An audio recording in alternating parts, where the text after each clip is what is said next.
중국 문자학계가 충격에 빠졌습니다. 5천년 한자 문명, 14억 인구의 언어체계, 세계에서 가장 오래되고 복잡한 문자 시스템입니다. 중국과학원 언어연구소는 단언했죠.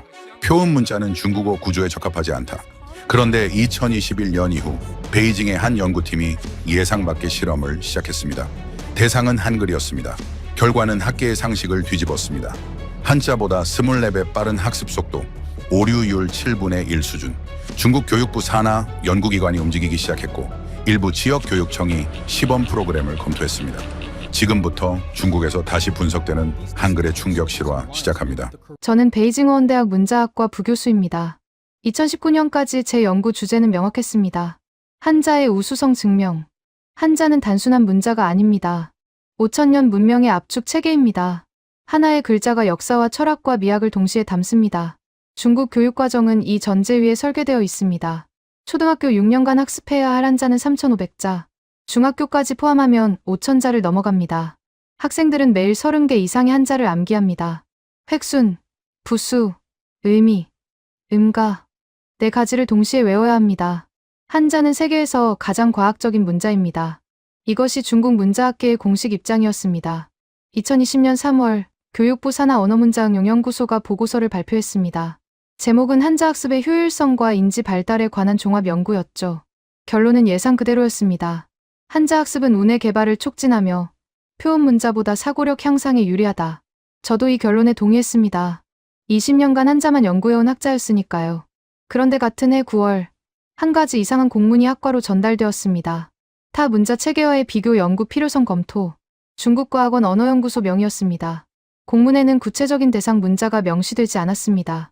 다만 표음 문자 중 구조적 특이성을 가진 체계라는 표현이 있었죠. 동료 교수 한 명이 물었습니다. 라틴 알파벳을 말하는 건가요? 연구소 담당자가 답했습니다. 아닙니다. 동아시아 권역에서 개발된 표음 문자입니다.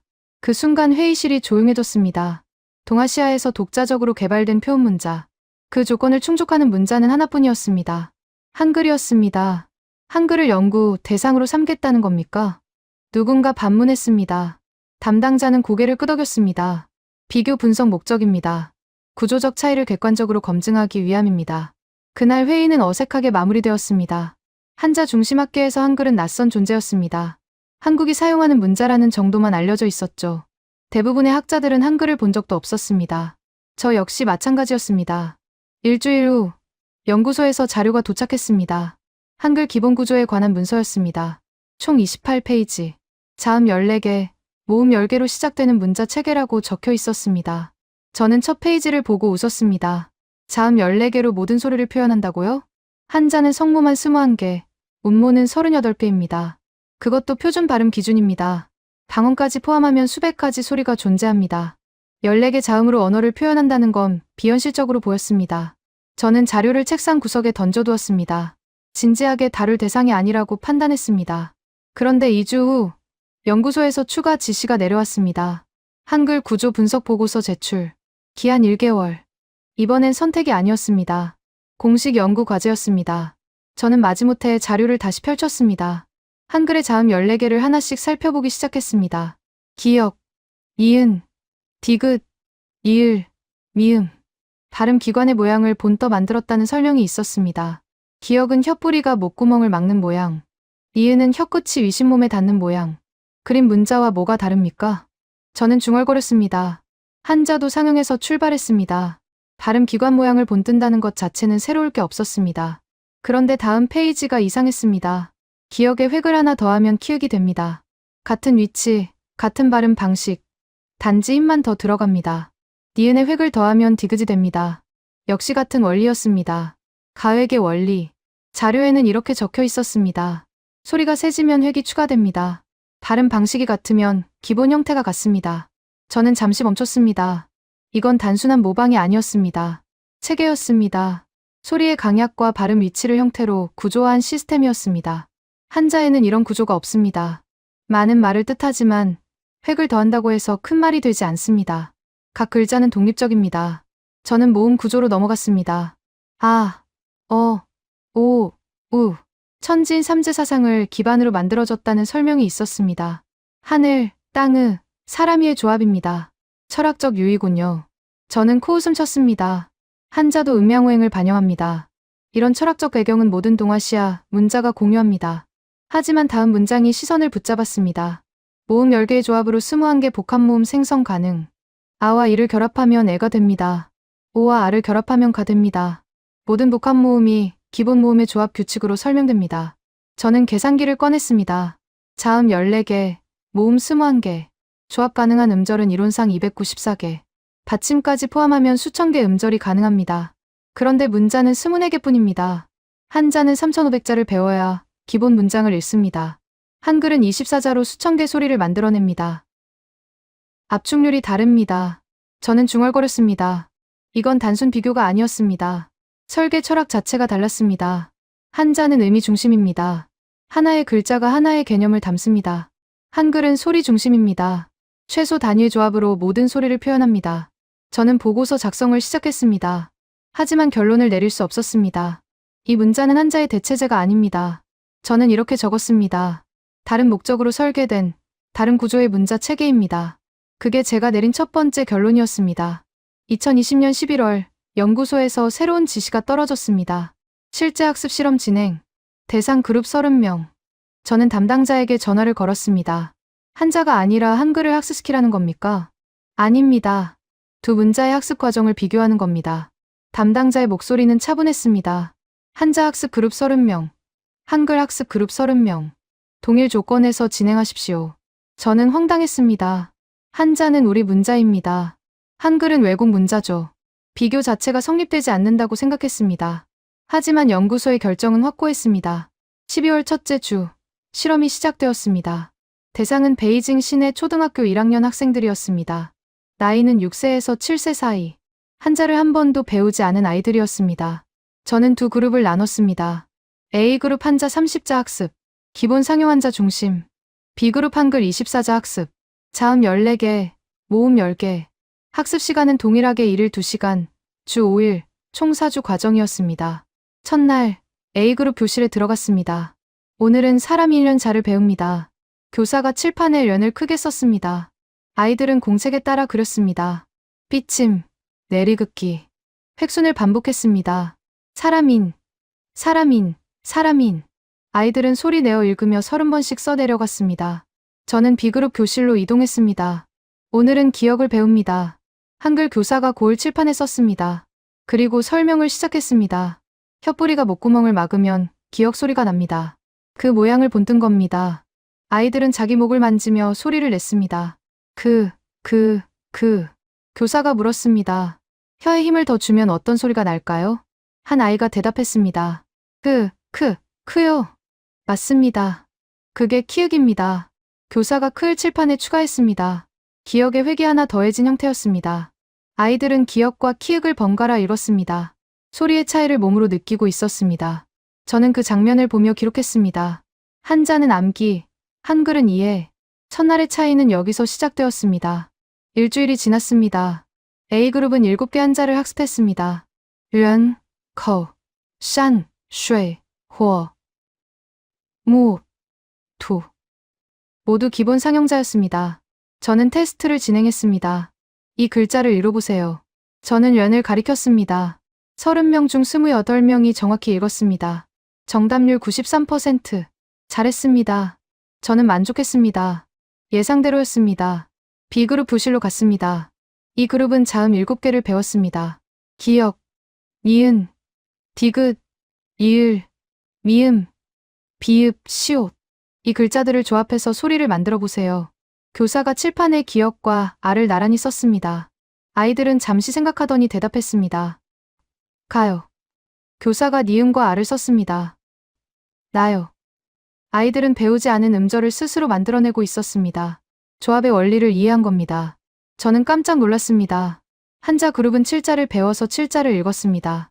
한글 그룹은 7자를 배워서 수십 개 음절을 만들었습니다. 확장성이 다릅니다. 저는 메모했습니다. 2주차가 되었습니다.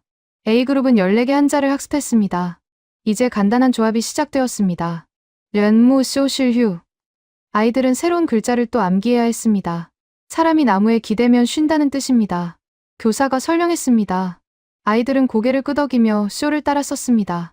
하지만 테스트에서 오류가 나타났습니다. 시오를 보고 사람 나무라고 읽는 아이가 4명 있었습니다. 조합의 규칙이 일관되지 않았기 때문입니다. 연 전따를 종이지만 무무 링수풀림입니다. 같은 글자를 2번 쓰는데 의미가 매번 다릅니다. 아이들은 혼란스러워했습니다. B그룹은 14개 자음과 5개 모음을 배웠습니다. 교사가 칠판에 가나다라를 썼습니다. 아이들은 즉시 읽었습니다. 그리고 교사가 물었습니다. 이제 여러분이 만들어 보세요. 아이들은 공책의 자음과 모음을 조합하기 시작했습니다. 마, 바, 사, 자. 배우지 않은 음절들이 쏟아졌습니다. 한 아이가 손을 들었습니다. 선생님, 받침도 넣을 수 있어요? 그럼요. 해보세요. 아이는 강을 썼습니다. 기역, 그리고 받침 기역. 완벽한 조합이었습니다. 저는 그 장면을 보며 생각했습니다. 한자는 외우는 문자, 한글은 생성하는 문자. 3주차, 결정적인 차이가 나타났습니다. A그룹은 21개 한자를 학습했지만 조합 한자에서 오류율이 높아졌습니다. 민발글명을 보고 해달이라고 읽는 아이, 시오를 여전히 틀리는 아이들이 있었습니다. 정답률은 82%로 떨어졌습니다. B그룹은 전체 24자를 다 배웠습니다. 자음 14개, 모음 10개. 이제 아이들은 교과서 없이도 새로운 단어를 조합할 수 있었습니다. 교사가 칠판에 하늘을 썼습니다. 읽어보세요. 30명 전원이 정확히 읽었습니다. 정답률 100%. 교사가 바다를 썼습니다. 역시 전원 정답. 구름, 산, 강. 아이들은 처음 보는 단어를 막힘없이 읽었습니다. 저는 충격을 받았습니다. 21개 한자를 배운 A그룹은 21개 단어를 읽었습니다. 24개 한글을 배운 B그룹은 수백 개 단어를 읽을 수 있었습니다. 4주차 마지막 날, 최종 테스트를 진행했습니다. A그룹 30개 한자 중 25개 정확히 읽음. 정답률 83%. B그룹 제시된 50개 신규 단어 중 48개 정확히 읽음. 정답률 96%. 저는 결과 보고서를 작성하며 손이 떨렸습니다. 한글의 학습 효율은 한자 대비 약 24배 높음. 이건 제가 예상했던 결론이 아니었습니다. 12월 말, 저는 연구소에 보고서를 제출했습니다. 일주일 후, 답변이 왔습니다. 시험 규모 확대, 대상 300명으로 증원. 연구소는 믿지 않는 것 같았습니다. 저도 마찬가지였습니다. 저는 동료 교수에게 물었습니다. 이 결과를 어떻게 봐야 합니까? 동료가 답했습니다. 일시적 현상일 겁니다. 한자의 증가는 고급 단계에서 드러납니다. 저도 그렇게 믿고 싶었습니다. 하지만 실험은 멈추지 않았습니다. 2021년 2월, 확대 실험이 시작되었습니다. 이번엔 베이징, 상하이, 광저우 3도시에서 동시 진행되었습니다. 대상은 총 300명. 각 도시당 100명씩 배정되었습니다. 저는 베이징 그룹을 담당했습니다. 연구소는 이번에 조건을 더 까다롭게 만들었습니다. 한자 그룹은 기존 교육 방식 그대로 진행하십시오. 한글 그룹은 한국어가 아닌 중국어 발음 표기 실험을 병행하십시오. 담당자가 말했습니다. 한글로 중국어를 쓸 수 있는지 확인하라는 겁니까? 저는 되물었습니다. 그렇습니다. 표음 문자로서의 실용성을 검증해야 합니다. 저는 난감했습니다. 한글은 한국어를 위해 만들어진 문자입니다. 중국어의 성조와 복잡한 발음을 표현할 수 있을지 확신이 없었습니다. 하지만 연구는 진행되어야 했습니다. 3월 첫째 주, 실험이 본격화되었습니다. 한자 그룹은 기존 방식대로 매일 10개씩 새로운 글자를 배웠습니다. ren, 거, 산, 슈에 이어 티엔, 띠, 일, 위에까지. 아이들은 매일 공책 한 페이지를 글자로 채웠습니다. 한글 그룹은 다른 방식으로 움직였습니다. 교사가 중국어 단어, 천티엔, 하늘을 칠판에 썼습니다. 그리고 한글로 티엔이라고 적었습니다. 티읕, 이, 에, 니은. 네, 글자 조합이었습니다. 중국어 발음을 한글로 쓸 수 있습니다. 교사가 설명했습니다. 아이들은 따라 썼습니다. 티엔, 디, 으, 웨, 티엔, 디, 을, 유의 발음을 모두 한글로 표기했습니다. 저는 옆에서 지켜보다가 의문이 들었습니다. 성조는 어떻게 표현합니까? 중국어는 같은 발음도 성조에 따라 의미가 달라집니다. 마마, 엄마, 마마, 삼, 마마, 말, 마마, 욕하다. 4가지 뜻이 모두 다릅니다. 교사가 답했습니다. 숫자를 병기하는 방식을 쓰고 있습니다. 마일, 마이, 마삼, 마사점. 저는 고개를 저었습니다. 그건 완전한 표기가 아닙니다. 보조 기호를 써야 한다는 건 문자 자체의 한계를 의미합니다. 교사는 아무 말도 하지 않았습니다. 저는 이 실험이 결국 한글의 한계를 증명할 거라고 생각했습니다. 2주가 지났습니다. 한자 그룹 아이들의 피로도가 눈에 띄게 올라갔습니다. 140개 한자를 배웠지만 조합 규칙에서 계속 오류가 발생했습니다. 한 아이가 울먹이며 물었습니다. 선생님, 왜 무 2개는 림링인데? 무 3개는 센선이에요. 나무가 많으면 더 큰 림이어야 하지 않아요? 교사는 설명했습니다. 그냥 그렇게 정해진 겁니다. 외워야 해요. 아이는 고개를 숙였습니다. 저는 그 장면을 보며 기록했습니다. 논리적 질문에 대한 답변 불가. 암기 의존도 심화. 같은 시각 한글 그룹은 다른 분위기였습니다. 아이들은 이미 받침의 개념까지 이해하고 있었습니다. 가, 각, 간, 갈, 감, 강. 받침 하나가 바뀔 때마다 소리가 어떻게 달라지는지 스스로 실험하고 있었습니다. 한 아이가 질문했습니다. 선생님, 받침을 2개 넣으면 어떻게 돼요? 교사가 칠판에 닭을 썼습니다. 디귿, 아, 받침 리을, 받침 키읔. 이렇게 쓸 수 있어요. 달그라고 읽지만 달기라고 쓰죠. 아이는 신기해하며 공책에 여러 번 써봤습니다. 저는 놀랐습니다. 아이들이 문자의 규칙을 가지고 노는 수준까지 왔습니다. 이건 단순 암기로는 불가능한 단계였습니다. 3주차 상하이와 광저우에서 중간 보고가 올라왔습니다. 상하이 그룹 한글 학습자의 신규 단어 인지율 94%, 한자 학습자 78%, 광저우 그룹 한글 학습자의 오류 수정 속도 한자 학습자 대비 3.2배 빠름. 저는 보고서를 읽으며 당황했습니다. 세 도시 모두 비슷한 결과가 나오고 있었습니다. 같은 주 베이징 어원대학 학과 회의가 소집되었습니다. 학과장이 입을 열었습니다. 이 실험 결과를 어떻게 해석해야 하겠습니까? 한 교수가 말했습니다. 초급 단계의 일시적 현상입니다. 한자의 진정한 가치는 고급 문해력에서 드러납니다. 다른 교수가 거들었습니다. 맞습니다. 한자는 하나의 글자가 개념을 담습니다. 표현 문자는 소리만 표현할 뿐입니다. 깊이가 다릅니다. 저는 가만히 듣고 있다가 말했습니다. 하지만 학습 속도 차이는 무시할 수 없습니다. 스문에게 문자로 수백 개 단어를 읽는다는 건 효율성 측면에서 압도적입니다. 회의실이 조용해졌습니다. 학과장이 저를 쳐다봤습니다. 당신은 지금 한자보다 한글이 우수하다고 주장하는 겁니까? 저는 잠시 망설였습니다. 우수하다는 표현은 적절하지 않습니다. 다만 목적이 다르다는 겁니다. 한자는 의미 전달에 최적화되어 있고 한글은 소리 표현에 최적화되어 있습니다. 학과장이 말을 끊었습니다. 그 정도 차이라면 연구할 가치가 없습니다. 시험을 중단하십시오. 저는 반박했습니다. 아직 4주차가 남았습니다. 연구소 지시도 있고요. 학과장은 자리에서 일어났습니다. 연구소가 뭘 원하는지 모르겠지만 우리 학과는 한자 연구기관입니다. 한글 연구기관이 아닙니다. 회의는 그렇게 끝났습니다. 저는 연구실로 돌아와 책상에 앉았습니다. 시험 데이터를 다시 펼쳐봤습니다. 한자 그룹 140개 한자 학습, 평균 정답률 78%, 한글 그룹 20개 문자 학습, 신규 단어 인지율 94%. 숫자는 명확했습니다. 하지만 이 숫자가 의미하는 바를 받아들이기엔 제 20년 연구 경력이 버겁게 느껴졌습니다. 그날 밤, 연구소에서 전화가 왔습니다. 시험 계속 진행하십시오. 학과 내부 의견은 신경 쓰지 마십시오. 담당자의 목소리는 단호했습니다. 4주차까지 완료하고 최종 보고서를 제출하십시오. 이번 실험은 교육부 직속 프로젝트입니다. 저는 전화를 끊고 창밖을 바라봤습니다. 교육부가 움직이고 있었습니다. 이건 단순한 비교 연구가 아니었습니다. 뭔가 더 큰 그림이 그려지고 있었습니다. 4주차 첫날, 저는 다시 교실로 들어갔습니다. 한자 그룹 아이들은 지쳐 보였습니다. 170개 한자를 배웠지만 복습 시간이 부족해 앞에서 배운 글자를 잊어버리는 아이들이 생겼습니다. 한글 그룹 아이들은 달랐습니다. 교사가 칠판에 문장을 썼습니다. 하늘이 파랗다. 아이들은 막힘없이 읽었습니다. 심지어 파랗다는 처음 보는 단어였는데도 말입니다. 저는 한 아이에게 물었습니다. 파랗다를 어떻게 읽었니? 아이가 답했습니다. 피읍, 아, 받침 리을, 아, 히읗, 디귿, 아요. 그냥 합치면 파랗다예요. 저는 숨이 막혔습니다. 이 아이는 문자를 분해하고 조합하는 원리를 완전히 체득하고 있었습니다. 3주 만에 저는 그날 밤 보고서에 한 문장을 추가했습니다. 한글 학습자는 문자를 도구로 사용합니다. 한자 학습자는 문자를 지식으로 암기합니다.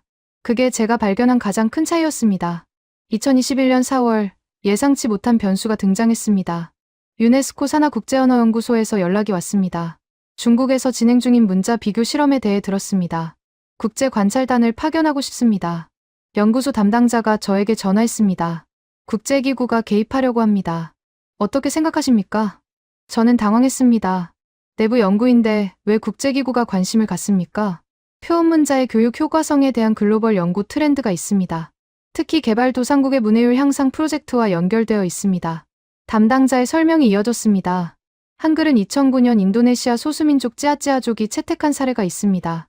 유네스코가 주목하는 이유입니다. 저는 처음 듣는 얘기였습니다. 인도네시아에서 한글을 쓴다고요? 네. 자체 문자가 없던 찌아찌아족이 한글을 공식 표기 문자로 선택했습니다. 학습 기간이 짧고 효과가 높았기 때문입니다.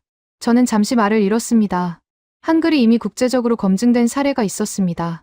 그리고 저는 그 사실조차 몰랐습니다. 4월 셋째 주, 유네스코 관찰단 3명이 베이징에 도착했습니다. 단장은 프랑스 출신 언어학자 마르크 뒤부아 박사였습니다. 함께 온 연구원은 케냐와 인도 출신이었습니다. 뒤부아 박사가 악수를 청하며 말했습니다. 중국의 실험은 매우 중요한 의미를 가집니다. 표의문자와 표음문자의 직접 비교는 세계적으로도 드문 사례입니다. 저는 정중하게 답했습니다. 관찰하시는 동안 객관적 데이터만 제공하겠습니다. 뒤부아 박사는 미소 지었습니다. 이미 결과는 예상됩니다. 우리는 그 결과가 어떻게 해석되는지를 보러 왔습니다. 저는 그 말이 불편했습니다. 마치 결론이 정해져 있다는 듯한 뉘앙스였습니다. 관찰단은 일주일간 3도시를 순회했습니다. 베이징에서는 한자 그룹과 한글 그룹의 수업을 각각 참관했습니다. 상하이에서는 학습자 개별 인터뷰를 진행했습니다. 광저우에서는 교사 간담회를 열었습니다. 저는 베이징 참관 일정에 동행했습니다. 뒤부아 박사는 한글 그룹 교실에서 오래 머물렀습니다. 아이들이 새로운 단어를 조합하는 모습을 유심히 지켜봤습니다. 한 아이가 칠판에 꽃이라고 썼습니다. 쌍기역, 오, 받침 티읕. 뒤부아 박사가 물었습니다. 이 아이는 꽃이라는 단어를 배운 적이 있습니까? 교사가 답했습니다. 없습니다. 스스로 조합한 겁니다. 뒤부아 박사는 고개를 끄덕였습니다. 생성적 문해력입니다. 배운 것을 응용하는 단계까지 도달했다는 의미입니다. 저는 옆에서 듣고 있다가 물었습니다. 생성적 문해력이 뭡니까? 뒤부아 박사가 설명했습니다. 단순히 읽고 쓰는 수준을 넘어서 문자 체계의 원리를 이해하고 새로운 표현을 만들어내는 능력입니다. 보통 3년에서 5년이 걸립니다. 이 아이들은 3주 만에 도달했습니다. 저는 중얼거렸습니다. 뒤부아 박사가 저를 쳐다봤습니다. 그게 바로 한글의 특성입니다. 학습 곡선이 가파르지만 정점에 빨리 도달합니다. 한자 그룹 교실로 이동했습니다. 아이들은 180개 한자를 복습하고 있었습니다. 칠판에는 글자들이 빼곡했습니다. 류엔, 커, 티엔, 띠, 샨, 쉐, 무, 링, 쓴. 뒤부아 박사가 한 아이에게 물었습니다. 이 글자는 뭐라고 읽니? 쓴을 가리켰습니다. 아이가 답했습니다. 센이요. 나무가 많다는 뜻이에요. 왜 나무 3개면 센이니? 아이는 잠시 생각하다가 답했습니다. 선생님이 그렇게 가르쳐 주셨어요. 뒤부아 박사는 아무 말 없이 고개만 끄덕였습니다. 저는 그 침묵이 불편했습니다. 마치 판단을 내린 것 같았습니다. 저녁, 호텔 회의실에서 간담회가 열렸습니다. 뒤부아 박사가 발표를 시작했습니다. 3일간 관찰한 결과 2가지 명확한 차이를 발견했습니다. 프로젝터에 그래프가 떴습니다. 첫째, 학습 속도.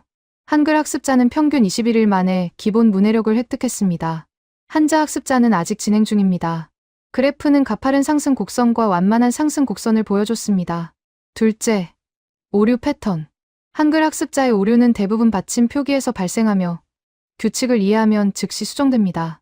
한자 학습자의 오류는 암기 실패로 인한 것이며 반복 학습이 필요합니다. 뒤부아 박사가 저를 쳐다봤습니다. 이 결과에 동의하십니까? 저는 데이터를 확인했습니다. 모두 제가 수집한 수치였습니다. 동의합니다. 뒤부아 박사가 다음 슬라이드로 넘어갔습니다. 그렇다면 질문을 드리겠습니다. 왜 중국은 이 실험을 진행하고 있습니까? 회의실이 조용해졌습니다. 연구소 담당자가 답했습니다. 문자 체계의 효율성을 객관적으로 검증하기 위함입니다. 그 다음 단계는 무엇입니까? 뒤부아 박사의 질문이 이어졌습니다. 담당자는 대답하지 않았습니다. 뒤부아 박사가 말을 이었습니다. 유네스코는 2015년부터 저개발국의 문해율 향상 프로젝트를 진행하고 있습니다. 아프리카 12개국, 동남아시아 8개국이 대상입니다. 이들 국가는 공통적으로 문자 학습의 어려움을 겪고 있습니다. 프로젝터에 세계 지도가 떴습니다. 여러 나라가 붉은색으로 표시되어 있었습니다. 한글은 이미 그 해법 중 하나로 검토되고 있습니다. 중국의 실험은 이 가설을 뒷받침하는 중요한 증거가 될 것입니다. 저는 깜짝 놀랐습니다. 그럼 한글이 세계 여러 나라로 확산될 수 있다는 겁니까? 디부아 박사가 고개를 끄덕였습니다. 가능성은 충분합니다. 학습 효율이 증명되고 언어 보편성이 확인되면 채택하는 국가가 늘어날 겁니다. 저는 숨이 막혔습니다. 한자 5천년 역사를 가진 중국에서 진행된 실험이 한글의 세계화로 이어질 수 있다는 얘기였습니다. 디부아 박사가 마지막 슬라이드를 띄웠습니다. 우리는 5월에 최종 보고서를 유네스코 본부에 제출할 예정입니다. 제목은 표현문자의 교육 효과성 검증 중국 사례 연구입니다. 회의가 끝나고 저는 연구실로 돌아왔습니다. 책상 위에는 4주간의 실험 데이터가 쌓여 있었습니다. 숫자는 명확했습니다. 한글 학습 효율 한자 대비 20배, 오류 수정 속도 3.2배, 신규 단어 생성 능력 12배. 저는 데이터를 보며 생각했습니다. 이건 더 이상 중국만의 문제가 아니었습니다. 국제언어학계가 주목하고 있었습니다. 유네스코가 움직이고 있었습니다.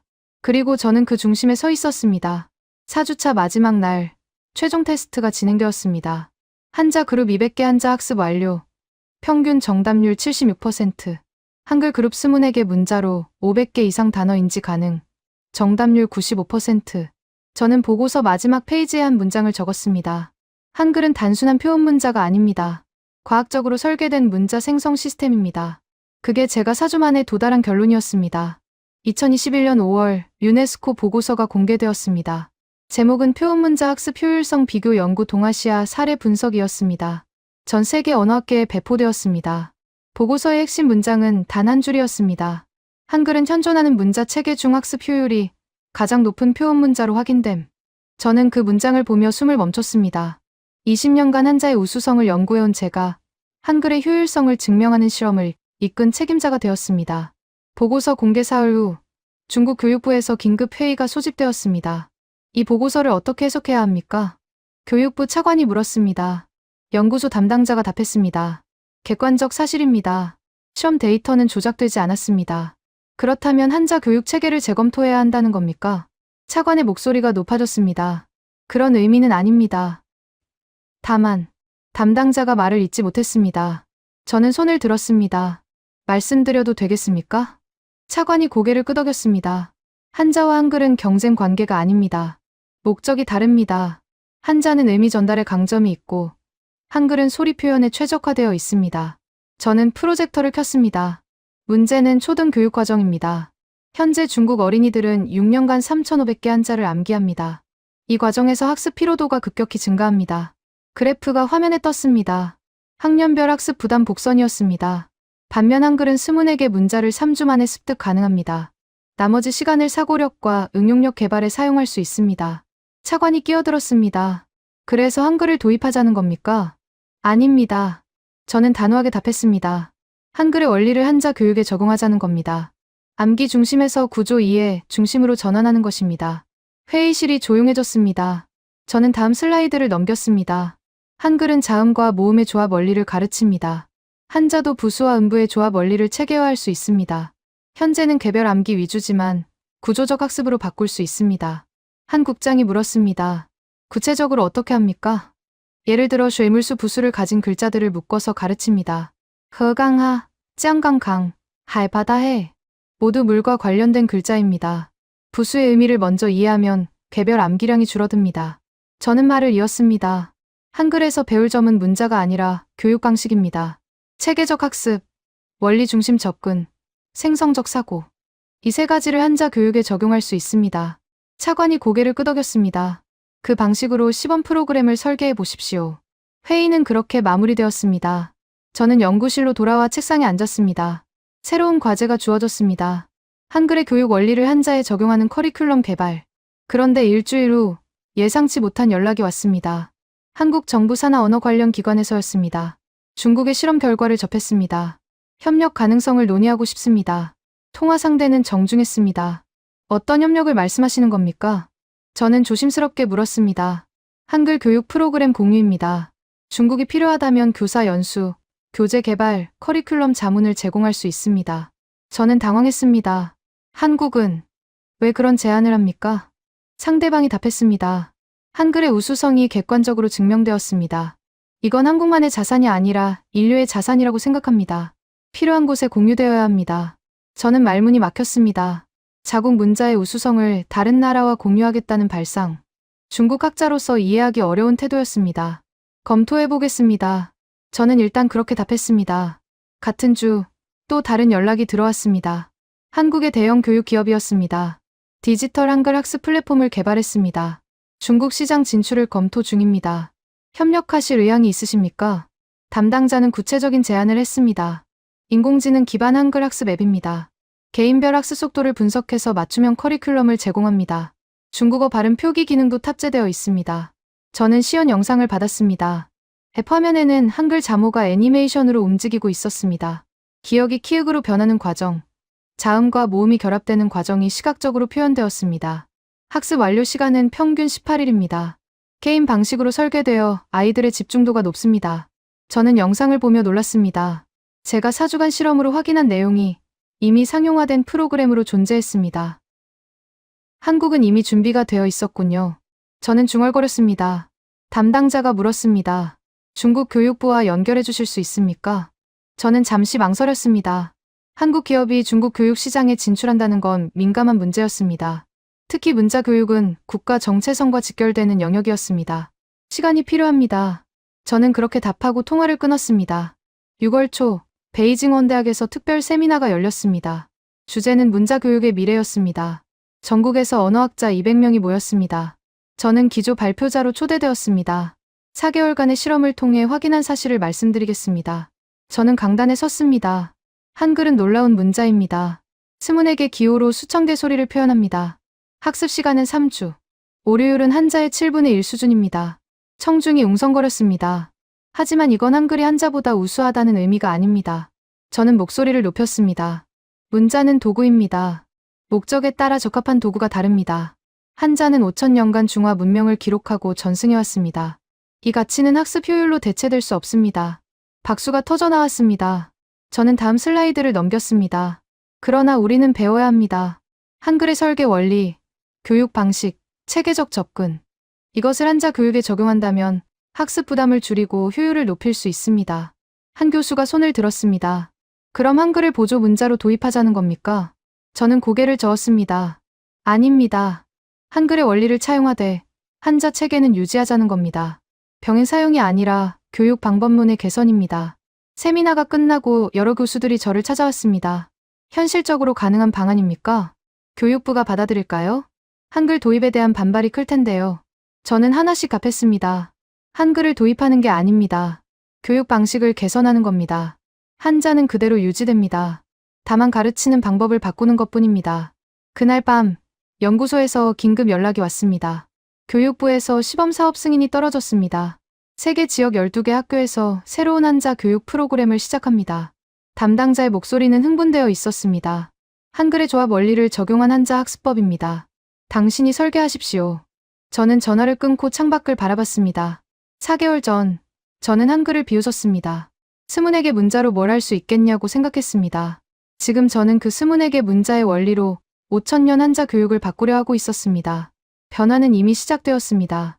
2021년 7월, 중국 온라인 커뮤니티가 폭발했습니다. 유네스코 보고서가 중국 내 소셜미디어에 퍼지기 시작했습니다. 한글이 한자보다 스문에 배 빠르다. 우리 아이들이 6년간 배우는 게 3주면 끝난다고? 이게 사실이면 우리 교육 체계는 뭡니까? 댓글은 순식간에 수만 개를 넘어섰습니다. 저는 연구실에서 컴퓨터 화면을 보며 식은땀을 흘렸습니다. 학술 보고서가 대중에게 이렇게 빠르게 확산될 줄은 몰랐습니다. 웨이보에 한 게시물이 떴습니다. 베이징 원대학 교수가 인정했다. 한글이 한자보다 효율적이다. 제 이름이 거론되었습니다. 조회수는 3시간 만에 100만을 넘었습니다. 전화가 울렸습니다. 학과장이었습니다. 지금 당장 학교로 오십시오. 목소리가 떨리고 있었습니다. 학교에 도착하자 기자들이 몰려 있었습니다. 교수님, 한자를 포기하자는 겁니까? 한글 도입을 주장하신 겁니까? 중국 문화를 부정하는 겁니까? 저는 아무 대답도 하지 못하고 건물 안으로 들어갔습니다.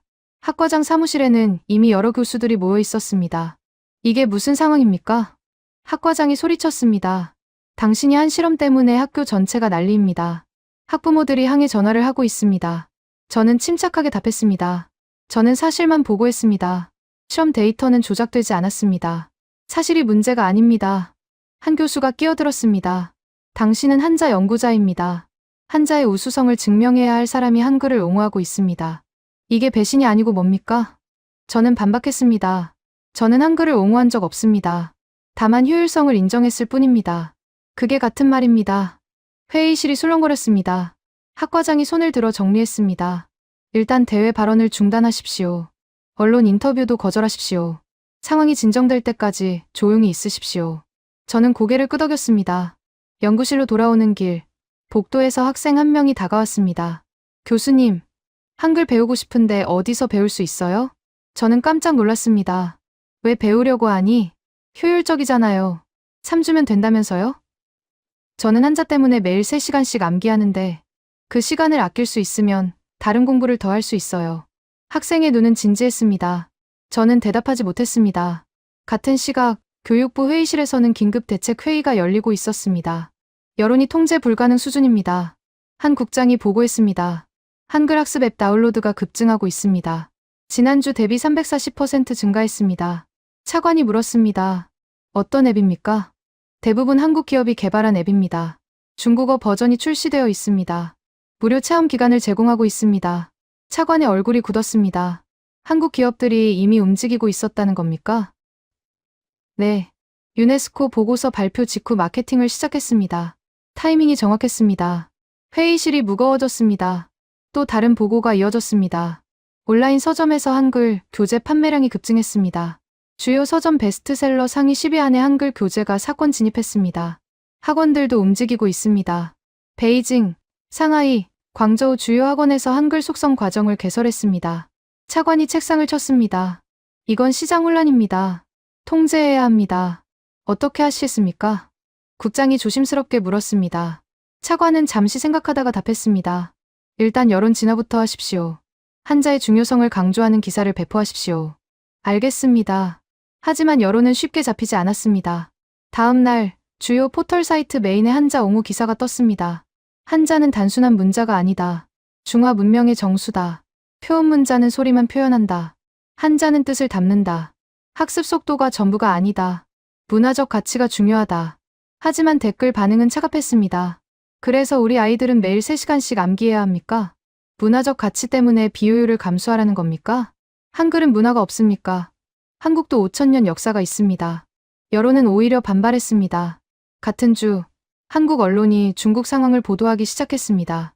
중국에서 한글 학습 열풍, 유네스코 보고서 이후 한글 교재 판매 급증, 중국 교육부, 한글 확산의 긴장, 한국 내에서도 반응이 뜨거웠습니다.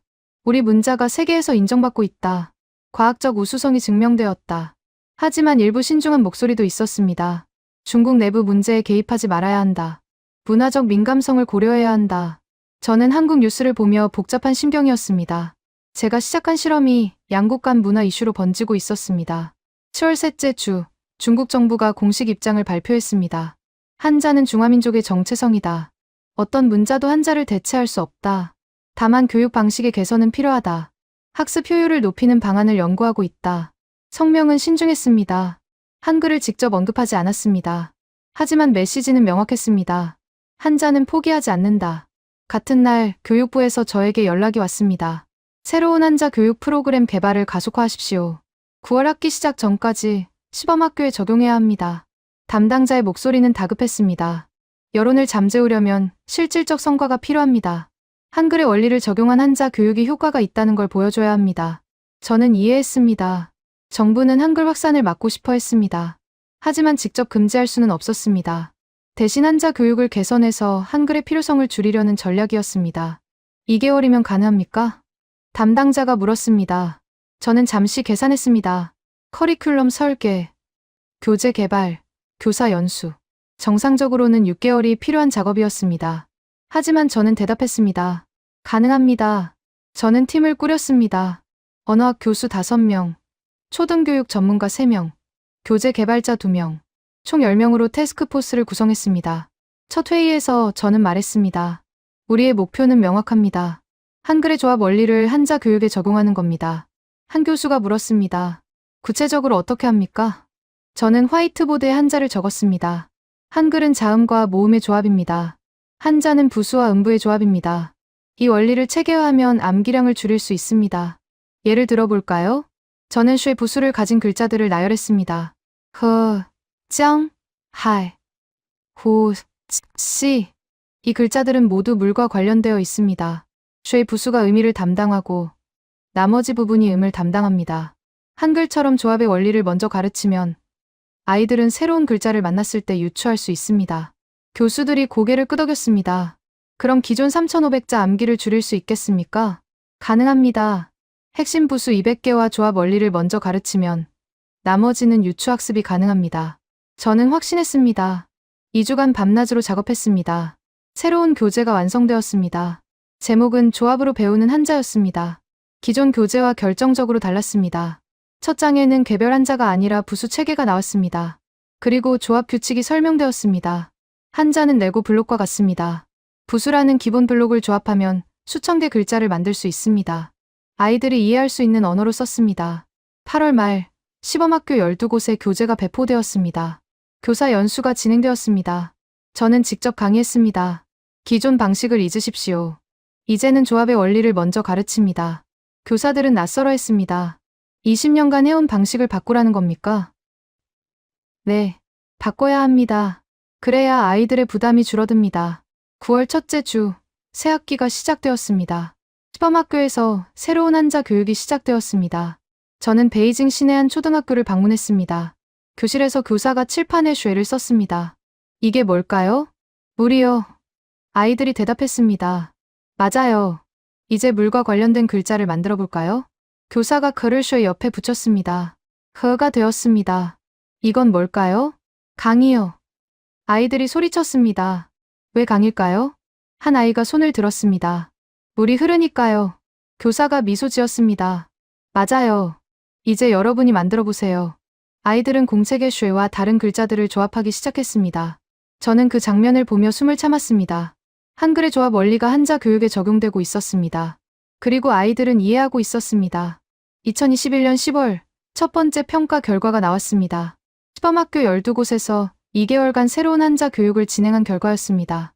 저는 교육부 회의실에서 보고서를 펼쳤습니다. 평균 학습 속도가 기존 대비 2.3배 향상되었습니다.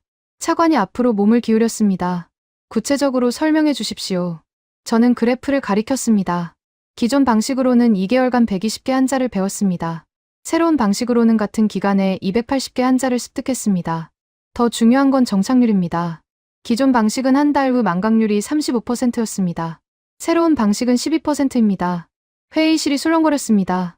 한 국장이 물었습니다. 왜 이런 차이가 나는 겁니까? 저는 다음 슬라이드로 넘어갔습니다.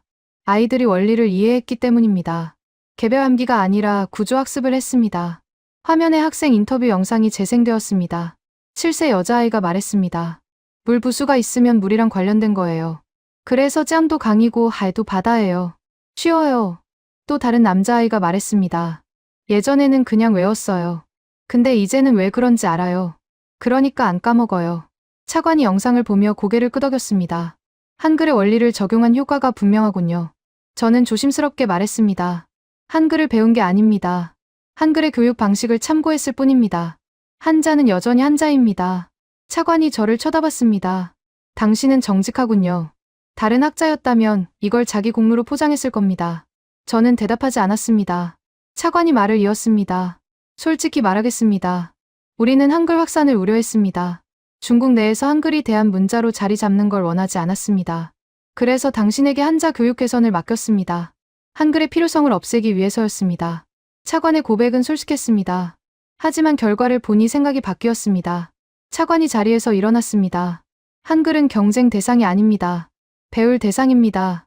회의실이 조용해졌습니다. 우리는 5,000년간 한자를 사용했습니다. 그 자부심 때문에 다른 문자를 제대로 보지 못했습니다. 차관이 창밖을 바라봤습니다. 한글은 500년밖에 안 된 문자입니다. 하지만 과학적 설계는 우리보다 앞서 있었습니다. 이걸 인정해야 합니다. 저는 차관의 말에 놀랐습니다. 중국 교육부 고위 관료가 한글의 우수성을 공개적으로 인정하는 순간이었습니다. 차관이 저를 쳐다봤습니다. 한국과 정식 협력을 추진하십시오. 어떤 협력을 말씀하시는 겁니까? 한글 교육 전문가를 초청하십시오. 우리 교사들에게 자문을 받도록 하십시오. 그리고 차관이 잠시 멈췄습니다. 한글과 한자의 공동 연구 프로젝트를 제안하십시오. 두 문자의 장점을 결합하는 방안을 찾는 겁니다. 저는 숨을 참았습니다. 이건 단순한 교육 협력이 아니었습니다. 문화적 자존심을 넘어선 결정이었습니다. 11월 초, 저는 한국을 방문했습니다. 서울의 한 정부 청사에서 회의가 열렸습니다. 한국 측 담당자가 반갑게 맞아주었습니다. 중국에서 오신 교수님을 환영합니다. 저는 정중하게 인사했습니다. 초대해 주셔서 감사합니다. 회의실에는 한글 전문가 5명이 앉아 있었습니다. 언어학자, 교육학자, 한글 디자이너까지 다양했습니다. 한 교수가 말했습니다. 중국의 실험 결과를 흥미롭게 봤습니다. 한글의 원리가 한자 교육에 적용된 사례는 처음입니다. 저는 고개를 끄덕였습니다. 한글에서 많이 배웠습니다. 특히 체계적 설계의 중요성을 깨달았습니다. 다른 교수가 물었습니다. 중국은 앞으로 어떤 방향으로 가려고 합니까? 저는 솔직하게 답했습니다. 한자를 포기할 수는 없습니다. 우리의 정체성이니까요. 하지만 교육 방식은 바뀌어야 합니다. 아이들의 부담을 줄이면서도 문자의 가치를 전승해야 합니다. 그래서 한글의 도움이 필요합니다. 한글 디자이너가 말했습니다. 우리는 기꺼이 도울 겁니다. 한글은 인류의 자산이라고 생각합니다. 중국에서 필요하다면 어떤 형태로든 공유할 의향이 있습니다. 저는 그 말에 감동했습니다. 자국 문자의 우수성을 과시하는 게 아니라 진정으로 공유하려는 태도였습니다. 한 가지 제안이 있습니다. 저는 준비해온 자료를 펼쳤습니다. 한글과 한자의 공동 연구 센터를 만들면 어떻겠습니까? 두 문자의 장점을 연구하고 상호 보완 방안을 찾는 겁니다. 한국 측 담당자가 관심을 보였습니다. 구체적으로 어떤 연구를 하시겠습니까? 첫째, 한글의 표음 체계와 한자의 표의 체계를 결합하는 방안입니다. 둘째, 디지털 시대에 맞는 문자 교육 방법론입니다. 셋째, 동아시아 언어권의 문자 학습 효율화입니다. 저는 말을 이었습니다. 이건 중국과 한국만의 문제가 아닙니다. 일본도, 베트남도, 과거 한자 문화권이었던 나라들이 모두 비슷한 고민을 합니다. 한 교수가 동의했습니다. 맞습니다. 일본은 히라가나와 가타카나를 만들었고, 베트남은 로마자를 채택했습니다. 모두 한자의 학습 부담을 줄이기 위한 선택이었습니다. 그렇다면 우리가 새로운 모델을 제시할 수 있지 않을까요? 저는 제안했습니다. 한자의 깊이와 한글의 효율을 결합하는 교육 체계. 이걸 동아시아 표준으로 만들 수 있습니다. 회의실이 조용해졌습니다. 모두가 이 제안의 무게를 이해하고 있었습니다. 한국 측 담당자가 입을 열었습니다. 긍정적으로 검토하겠습니다. 다만 시간이 필요합니다. 저는 고개를 끄덕였습니다. 당연합니다. 급할 필요 없습니다. 제대로 된 협력을 만들고 싶습니다. 회의가 끝나고 저는 서울 거리를 걸었습니다. 한글 간판들이 눈에 들어왔습니다. 카페, 음식점, 서점, 모든 곳에 한글이 있었습니다. 저는 한 서점에 들어가 한글 교재를 펼쳐봤습니다. 기역, 니은, 디귿, 리을, 20개 문자가 차례로 나열되어 있었습니다. 6개월 전만 해도 저는 이 문자들을 비웃었습니다. 지금은 존경하고 있었습니다. 변화는 저 자신에게서 시작되었습니다. 12월, 베이징으로 돌아온 저는 학과 세미나를 소집했습니다. 한국 방문 결과를 보고하겠습니다. 교수들이 모였습니다. 반대파도 있었고 지지파도 있었습니다. 저는 프레젠테이션을 시작했습니다. 한국은 협력 의향이 있습니다. 공동연구 센터 설립도 검토 중입니다. 한 교수가 손을 들었습니다. 그럼 우리는 한글에 의존하게 되는 겁니까? 저는 고개를 저었습니다. 의존이 아니라 협력입니다. 한글은 도구입니다. 우리가 그 도구를 어떻게 활용하느냐가 중요합니다. 다른 교수가 물었습니다. 한자의 정체성은 지켜질 수 있습니까? 지켜질 뿐만 아니라 강화될 겁니다. 저는 확신했습니다. 한글의 효율성을 빌려서 한자 교육 부담을 줄이면 아이들은 더 깊이 한자를 이해할 수 있습니다. 암기에 쓰던 시간을 사고에 쓸 수 있습니다. 세미나가 끝나고 한 원로 교수가 저를 찾아왔습니다. 자네 용기가 대단하네. 무슨 말씀이신지요? 한자학자가 한글을 인정한다는 건 쉬운 일이 아니네. 자존심 상하는 일이지. 저는 잠시 생각하다가 답했습니다. 처음엔 그랬습니다. 하지만 지금은 아닙니다. 왜 바뀌었나? 한글을 연구하면서 깨달았습니다. 문자는 경쟁하는 게 아니라 각자의 역할이 있다는 걸. 한자는 의미를 담고 한글은 소리를 표현합니다. 둘 다 훌륭합니다. 원로 교수가 고개를 끄덕였습니다. 그 깨달음이 진짜 학자의 태도일세. 저는 그날 밤 연구실에 홀로 앉아 있었습니다. 창밖으로 베이징 야경이 보였습니다. 수많은 한자 간판들이 빛나고 있었습니다. 저는 노트북을 열어 새로운 논문을 쓰기 시작했습니다. 제목은 한자와 한글 경쟁에서 협력으로였습니다. 변화는 이미 시작되었습니다. 그리고 저는 그 변화의 한가운데 서 있었습니다. 2022년 3월, 변화가 가시화되기 시작했습니다.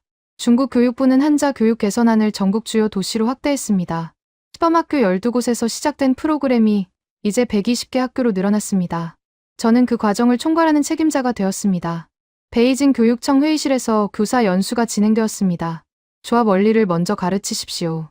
부수 200개를 체계적으로 정리했습니다. 저는 새로운 교재를 들어보였습니다. 이 교재는 한글의 설계 철학을 참고했습니다. 최소 단위를 먼저 이해하고 조합으로 확장하는 방식입니다. 한 교사가 손을 들었습니다. 기존 방식과 어떻게 다릅니까? 기존 방식은 완성된 한자를 통째로 외웠습니다. 새로운 방식은 한자를 분해하고 조립하는 법을 가르칩니다. 저는 칠판에 예시를 썼습니다. 린수풀 림은 모나무목 2개의 조합입니다. 쓴수풀 삼은무 3개의 조합입니다. 이 패턴을 이해하면 새로운 글자를 만났을 때 유추할 수 있습니다. 교사들이 고개를 끄덕였습니다. 연수가 끝나고 한 원로 교사가 저를 찾아왔습니다. 30년간 한자를 가르쳤습니다. 솔직히 회의적이었습니다. 지금은 어떻습니까? 놀랍습니다.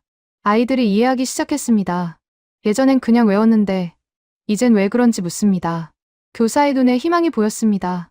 같은 시기 한국과의 교류도 깊어지고 있었습니다. 한국의 한글 전문가 2명이 베이징을 방문했습니다. 비공식 자문 형식이었습니다. 저는 공항에서 그들을 맞이했습니다. 먼 길 오시느라 수고하셨습니다. 한 전문가가 미소 지으며 악수했습니다. 초대해 주셔서 감사합니다. 중국의 변화를 직접 보고 싶었습니다.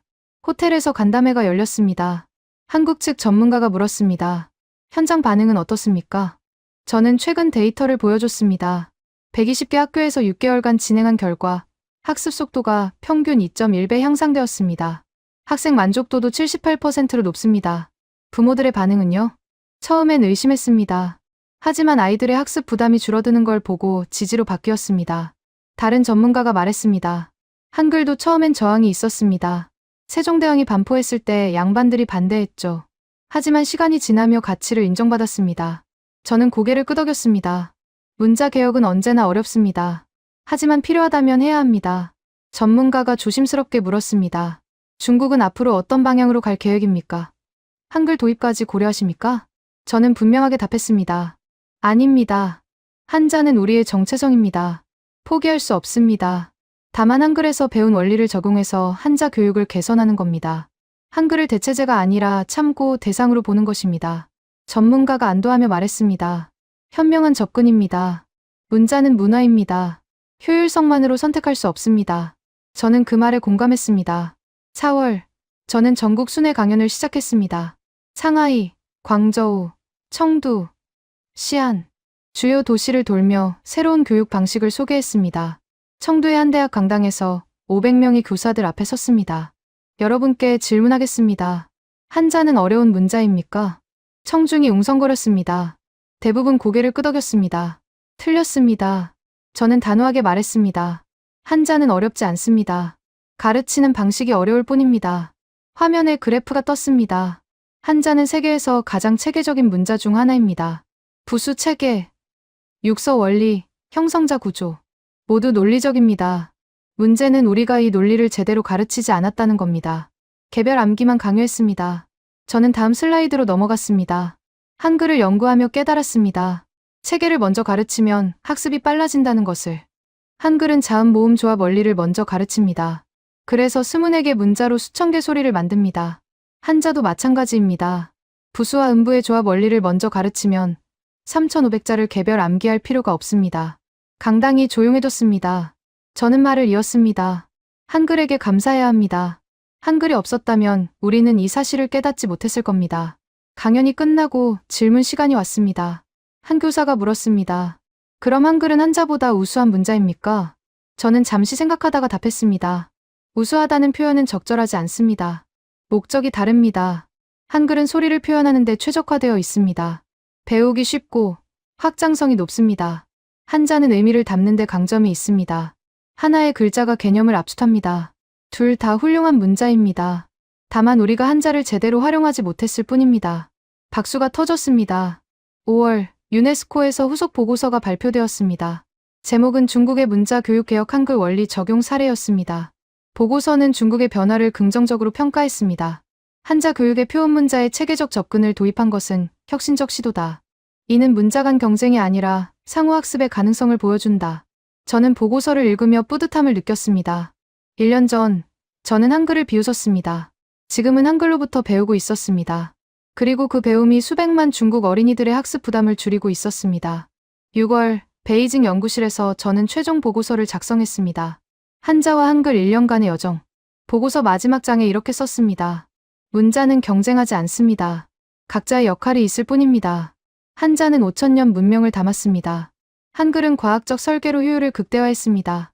우리는 한글에서 배웠습니다. 체계적 접근, 원리 중심 교육, 학습자 중심 설계. 이제 한자 교육이 바뀌고 있습니다. 아이들은 덜 외우고 더 이해합니다. 이것이 진정한 협력입니다. 서로의 장점을 인정하고 배우는 것. 저는 보고서를 덮으며 창밖을 바라봤습니다. 베이징 하늘은 맑았습니다. 1년 전 제가 했던 실험은 단순한 비교가 아니었습니다. 인정과 존중의 시작이었습니다. 한글은 한자를 위협하지 않았습니다. 오히려 한자를 더 잘 가르치는 방법을 알려줬습니다. 그리고 이제 두 문자는 경쟁자가 아니라 동반자가 되었습니다. 책상 위에 한글 교재가 놓여 있었습니다. 저는 첫 페이지를 펼쳤습니다. 기역, 이은, 디귿, 리을, 20개 문자. 이 간단한 체계가 14억 인구 국가의 교육을 바꾸고 있었습니다. 저는 미소 지으며 중얼거렸습니다. 감사합니다. 한글. 변화는 끝이 아니라 시작이었습니다.